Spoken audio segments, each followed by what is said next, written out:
If you have been listening to English podcasts to improve your English, stop. Not forever, but stop and listen to me first, because there is a very good chance you have been doing it wrong.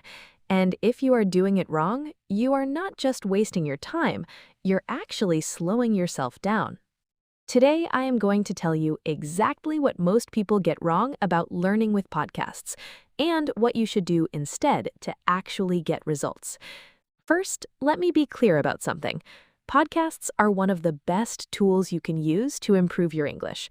I am not here to tell you they do not work. They absolutely do, but only when you use them correctly. The problem is that most people treat podcasts like background noise. They press play, put in their earphones, and half listen while they do something else. And then they wonder why their English is not improving after months of this.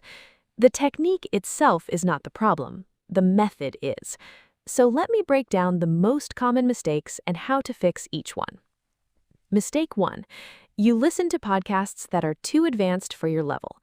This is the #1 mistake. People find a podcast made for native speakers, press play, and try to follow along, and when they catch maybe 30% of what is said, they feel frustrated and think podcasts just do not work for them.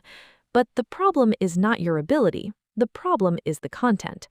When a podcast is too advanced, your brain spends all its energy just trying to catch individual words.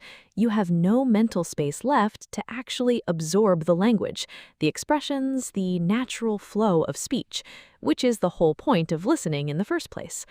The fix: choose podcasts where you understand at least 80 to 90% of what you hear. The language should feel mostly comfortable. The challenge should come from a new expression here and there, not from feeling lost the entire time. Mistake 2. You listen passively without really paying attention. A lot of people put on a podcast while cooking, commuting, cleaning, or scrolling through their phone, and they call it English practice.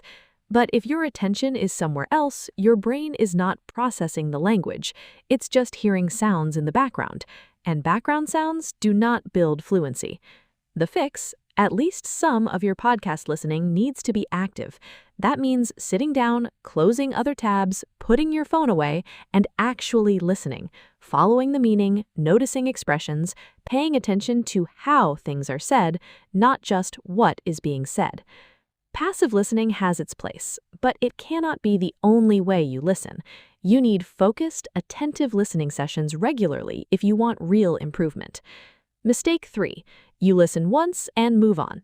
Most learners find a podcast episode, listen to it once, and then move on to the next one, and the next one, and the next one. Always new content, always moving forward. But one listen is almost never enough for language acquisition. The first time you hear something, you're just getting the general meaning. The second time, you start catching details you missed. The third time, you start noticing how things are phrased, the rhythm, the expressions, the natural flow. That's where the real learning happens. The fix: slow down. Pick shorter episodes or specific segments and listen to them 2 or 3 times. You'll be amazed at how much more you absorb on the second and third listen compared to the first. Mistake 4. You never do anything with what you hear. Listening alone builds comprehension, but comprehension alone does not make you fluent. Fluency requires output. It requires you to actually use the language you're absorbing. A lot of learners listen to podcasts for months and still freeze the moment they have to speak. Why? Because they've been putting language in but never taking language out. The fix: after you listen to a podcast, do something with it. Summarize what you heard out loud in English. Repeat phrases or sentences that stuck with you. Write down 2 or 3 expressions you want to use and then actually use them that day in a conversation, a voice memo, or even just talking to yourself. The goal is to move what you hear from passive knowledge into active language you can actually use. Mistake 5. You rely on podcasts alone. Podcasts are powerful, but they're one tool, not the whole toolbox. If podcasts are the only English practice you're doing, you're missing huge parts of what fluency requires. Podcasts build your listening and your ear for natural English, but they don't train your speaking muscles. They don't build your reading. They don't force you to produce language in real time under pressure. The fix: use podcasts as one part of a bigger practice. Combine them with shadowing to improve your speaking. Combine them with reading to build vocabulary from multiple directions. Combine them with actual conversation practice, if that just means talking to yourself or recording voice memos. Podcasts are a fantastic input tool, but input alone is not enough. You need output too. So, what does good podcast practice actually look like? You choose content at your level, something you can mostly understand without struggling. You listen actively at least some of the time with your full attention on the language. You go back and listen to the same content more than once.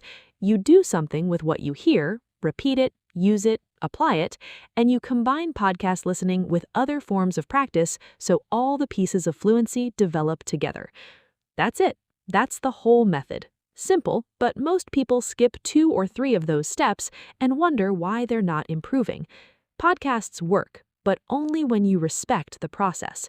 If you've been using podcasts the wrong way, don't feel bad.